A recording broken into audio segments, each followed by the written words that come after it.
everyone. Bit of an impromptu video for this evening heading into the weekend as well. Daniel Farke's press conference has finished up today, and it's probably the most interesting press conference that Daniel Farke has done in his Leeds United career for some time. And it's one that has thrown up an awful lot of questions from people about, is this Daniel Farke's last season? Because that felt like he was on the way out the door. He was saying a lot of things, but there's an awful lot to unpack from this press conference. And I want to talk about it because I do think, as he has been for 3 years, Daniel Farke has been mostly diplomatic in his time.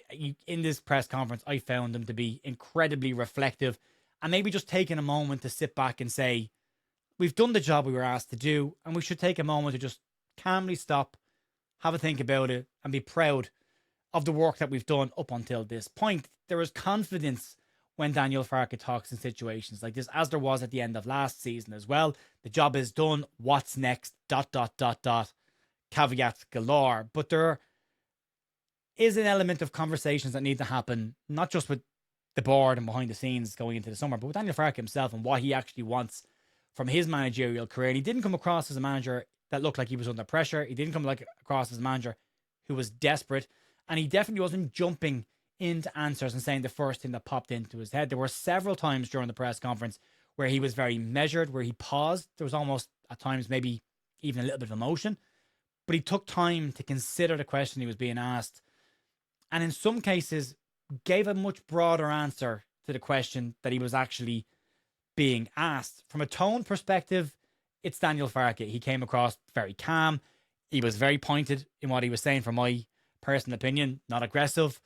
And what he said carries a little bit of weight when you delve into it. Now, all of this is caveated by the fact of what you think of Daniel Farke as a manager, whether you like him or you don't. Ultimately, this comes down to black and white scenarios. Has he done the job he was employed to do? Can he do the job that he wants to do moving forward? Does the board's aspirations match what he wants to do as a manager? Can he do what the board's aspirations are, if you want to flip it on its head and look at that perspective? So it's an interesting conversation. It's an interesting time as well, heading into what will possibly be the final home game of the season for him if these stars all don't align come the end of the season. So it's an interesting one. But as I say, he's very diplomatic in how he speaks, but not completely diplomatic in everything he said here. There were some very pointed and direct statements, and I think he might have been taking the opportunity to make sure he got his point across and what he wants going into the summer. Go back 12 months ago, and Leeds United were in a situation where a Daily Mail article had come out and said that there was a rift in the board or behind the scenes in the investment pool. Some wanted Daniel Farke, some didn't. There was talk that he was going to be fired before Leeds had even completed winning the title. A lot of fans, myself included, got annoyed at that moment in time because Leeds was still battling for a title, and leaking that article, it was either Mike Keegan or Mike McGrath, just could have potentially scuppered any chance Leeds had of actually picking up the trophy. Luckily, that didn't happen. There was serious online backlash to that, and it looked like the board backed away from that. Now, you're talking about a board, by the way, as well, who don't like public criticism, who don't like what we do, for example, as a job, because sometimes we'll say things and they want the public perception of Leeds to be more positive more often than not. And what Daniel Farke has done here is not necessarily put a gun to somebody's head, but he's very much said, I have the ball right now. I'm throwing it back into your court.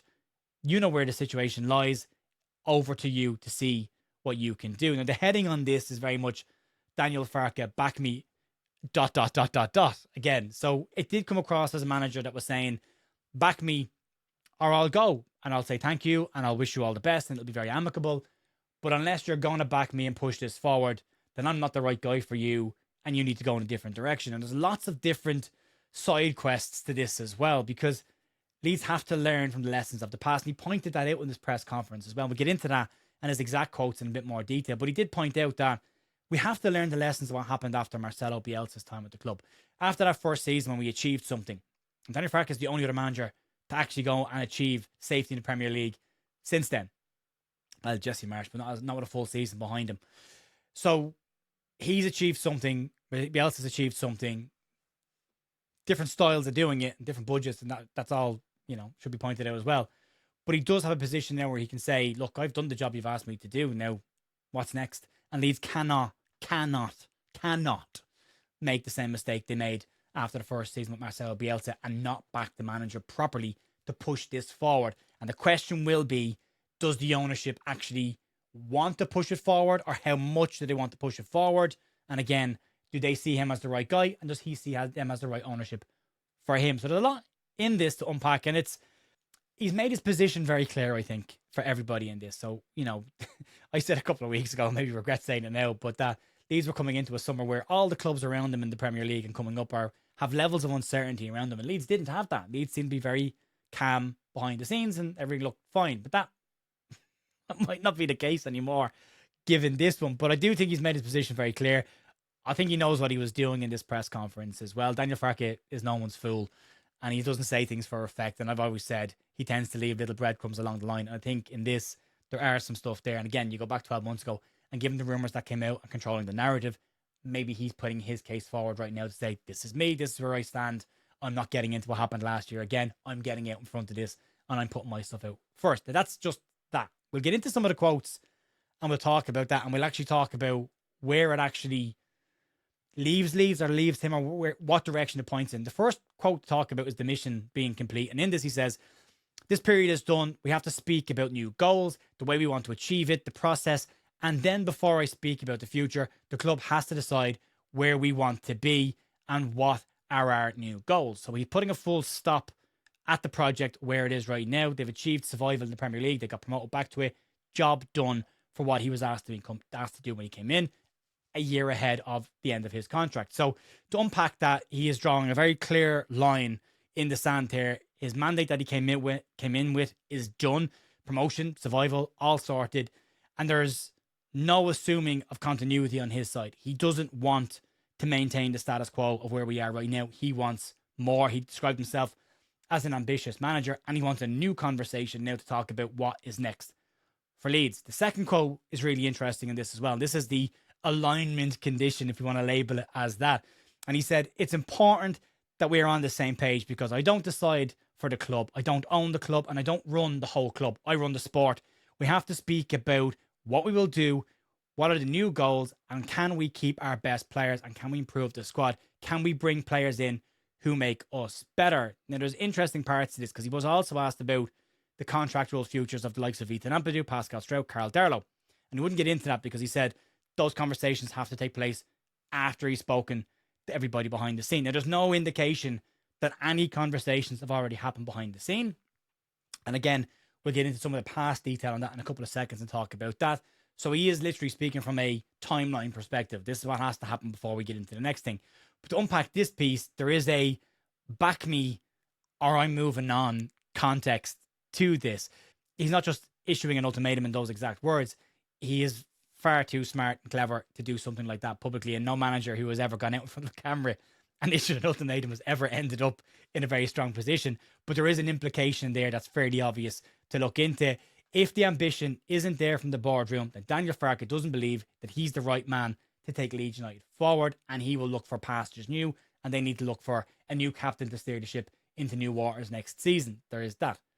The third quote goes back to Marcelo Bielsa piece, and it's the warning of Marcelo Bielsa's time. And this is where I think Daniel Farke knows exactly what he's doing, and this is why he's clever. And maybe he's looked ahead to this before and is now unpacking it at the right time, I suppose, is one way to put it. He basically says the second season is difficult. It's important to have a clear vision. We have to do the same again and work towards it step by step. If you try and just survive, then what happened last time happens again. This, for me, is a massive line. It is directly invoking the name of Marcelo Bielsa and the situation that we were in 3 years ago. Leeds failed to back Marcelo Bielsa back in 2021, 5 years ago, actually, now, Jesus, when you think of it like that. Failed to back him, and we saw what happened. We had a struggle in the season. We had injuries. We had players in that squad that just shouldn't have been in that squad. We had kids playing in the first team that haven't gone on to play. People like Stuart McKinstry, who's, I still believe, playing non-league football in Scotland right now, had to go into that first team as well. Sam Greenwood is now playing in Poland. So there is a lesson to be learned there, and he's making a clear point of bringing that up.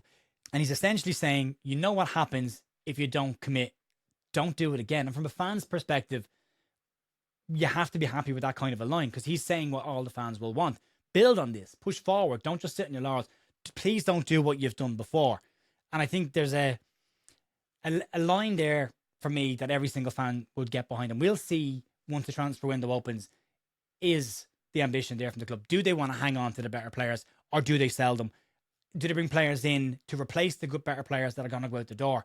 and where we go from there. And then the fourth comment is about his energy and conditions that apply to this. And he said, I'm full of belief and energy, but we have to speak about the next step, the goals. I'm ambitious. I want something to play for, and I'm not the right choice if it's about maintaining somehow a status quo. And he's not bluffing in this situation either. He's genuinely saying it. If you want me to manage this team in neutral, then I'm not the guy for you, and you'll need to get somebody else to do that. He has ambitions. He said he's very ambitious. And that was one of the moments where he had that pause, where he took a second, thought about the question, and then put the answer out there. So his hand is strong right now. And if you go back to when he first came into Leeds United and look at where he is now, he took over a Leeds side that was in free fall. We had all the contract options that were being exercised by players as they walked out the door. We had an owner who was trying to use Ellen Road to purchase Sampdoria. It was chaos behind the scenes. And then a takeover going on as well. And as he said in his press conference today, he didn't apply for the job. They approached him, had to sell the project to him. And he took it because he was excited by that project. So his hand is pretty strong right now. He has a record points total, as he said, for Leeds in the Championship, 100 points. He's had the most amount of goals Leeds have ever scored in the Championship as well, and conceded the least amount of goals. He's broken a stack of records, albeit with a very healthy budget, and that is to be pointed out. Year 2 was to survive in the Premier League, and he's done that, and he's done it at the first attempt, and he's done it with games to spare as well. So again, what was the job he was asked to do when he first came in, and has he achieved it? And the answer to that is yes. And again, the style and how he approached it is personal preference, and you're entitled to your opinion on that. But from a black and white perspective, it is job done. He's got a 50.4% win ratio over 139 games, which is a really strong win percentage for any manager, let alone a manager of a newly promoted side to the Premier League. Stays confirmed in the Premier League for next season. Job done. Now what? So the contrast here is then that day one, unproven Premier League manager. Today, he's a manager who's achieved what no other Leeds United manager, Marcelo Bielsa, has done in terms of full season as a Premier League manager. He's kept him in the top flight, and his negotiating hand going into this summer is pretty strong at this moment in time. So talking about that then, what hand does he actually have to play? And he's got a year left on his contract. He's got plenty of leverage here. He doesn't have to be desperate, and he said it. It's not about the money. It's about the project. He's not a lame duck manager in this situation. It's his cards to play, and the club have got to decide whether they want to play this game with him. The fan base has largely respects him. There's been a couple of wobbles along the way, and we're all entitled to them. You hear his name being sang at Ellen Road. That's always a key metric. Not everybody loves the manager. Not everybody will love every manager. Every manager has detractors. You can criticize, and I'm a firm believer in criticizing when it's right to criticize and praising when it's right to praise. And there shouldn't be blind following of anybody in terms of any club. But for the most part, very much respected. His track record over 3 years is strong. And he has confirmed that he is not 1% in doubt about the talks that he wants to have going into the summer. He knows the topics he wants to get into. He knows what he wants for next season. And he believes in himself and believes the club can move forward. And the question will now be, does the ownership match that ambition? They can say they do, and they have said publicly that they do have ambition to get Leeds back into European football, but they've got to back that now once the window opens. And that doesn't mean just signing players. It means not selling the better ones as well. And there's question marks around that. There's talk of Ethan Ampadu. There's talk of Pascal Strout. Carl Darlow's not confirmed for next season. A lot of players' prices have gone up over the last 18 months as well. So that's where we are right now. From a club's perspective, there's a potential £100 million transfer kitty this summer. That's rumoured, not confirmed. A total amount they want to spend. They might try and recruit money to balance that out as well. Pete Low's position on this is clear as well. He said that no contract talks would happen with Daniel Farke until safety was confirmed. That has now been confirmed, so it's interesting. But he's been positive and talked very highly of Daniel Farke as well. So he's behind him. There's a question of balance of power here at the moment, and we'll see what he can do. The next thing is what is next and what are the possible outcomes with this kind of situation going into this summer. And there's 3 scenarios for me. And the first one is everyone gets on the same page here. He goes into this summer talks with the ownership. These are what I want. This is where I see the club going. These are the players that I need to retain, and these are the players that I want to bring in. And the ownership say, yeah, we're completely aligned with this. And off we go. We don't make the same mistake the ownership made under Bielsa. The 49ers were part of that. They didn't make that decision. It was Radrizzani and Orta, but they were there. They understood what happened, and they should learn from the lessons of the past. The second scenario is that the visions don't align. That Daniel Farke wants to build on this and push forward next season, and the 49ers want to stay exactly where we are and just consolidate for a couple of seasons. And that 100 million kitty will come with caveats. You can spend a bit here, but you got to sell someone else here, and that could happen anyway. Aston Villa and Newcastle have had to do that over the last couple of years with PSR. SCR will be a bit tighter as well. And then scenario C is that Farke stays, but on weakened terms. And I don't see that being the case, that he decides to stick around, take the reduced budgets, or take the reduced control that he's got and stick around. And I just don't see that being a scenario that will happen. I think if he doesn't get what he wants in the summer, now that his hand is pretty strong, I think he vaminoses off somewhere else next summer. So it's an interesting press conference. A lot to talk about. I text from people saying, what did you make of this press conference? Is that his last home press conference? Is that him saying goodbye? I don't think it's him saying goodbye, but I do think it is, for me, Daniel Farke saying, back me or else I'm gone. And I think that comes across. And he didn't throw a tantrum today. For me, he didn't threaten anybody. He wasn't unprofessional. He was very diplomatic. And he told the truth of what the scenario is right now, and quietly, calmly, in front of a room full of cameras, which not a lot of managers can do. And that's one thing Daniel Farke has had since he's come in at day one. And that has been a pretty calming demeanor around the place. I think I wrote an article about him 3 years ago where I said he was one of the signings of the season in the first year because he came into chaos and calmed it all down a bit. And even through the more trickier times, he's conducted himself with a level of professionalism and calmness that not an awful lot of other managers would do. Sometimes, and the scenario in this situation is, he doesn't have to come across as anything other than calm and professional in this situation. Sometimes the truth is the strongest word in the room. And in this position right now, he's got a pretty strong hand to play. Now, whether he decides to play it, whether this is just him laying out the scenario to everyone and going, look, this is where we sit right now. I haven't spoken to the ownership yet. When we get in a room, this is what I want. I want you all to be aware of that. And we'll see what they come back with in the summer. So, yeah. Ball in the 49ers Enterprises court, and Parag Marhatte's got a bit of work to do in the summer. And well, interesting to see. And again, I just go back to this. It doesn't matter if you like Daniel Farke or not. The point is still being made here, whether it's Daniel Farke in charge of Leeds next season or somebody else. Whoever comes in, will the ownership back that manager? And if Daniel Farke leaves because his ambitions not being met, then there will be a question mark around, well, can they actually match the ambitions of anybody coming in? Or do they just want to hold the status quo and keep Leeds where they are for a couple of seasons? I have no problem with Leeds maintaining a position in the Premier League for a few years. You'd like it to be at least mid-table and a bit safer. You don't want to go into every season thinking, well, with 2-3 games to go, we've just about got over the line. So, yeah, it's an interesting one. There's lots of interesting lines there that will reflect on Farke, will be tied to Farke, but there are also lots of things that he said today that should be tied to the ownership and any new manager that does come in the door, should Daniel Farke go away. I don't get the impression that he is going anywhere. I don't get the feeling he's going to go anywhere. I do get the feeling the ownership will back it, but it does mean we've got a lot to keep an eye on over the course of this summer. Let me know your comments down below your thoughts down below in the comments on what was a very, very interesting Daniel Farke press conference ahead of the Brighton game. I will see you over on bigup.com for the watch along on Sunday.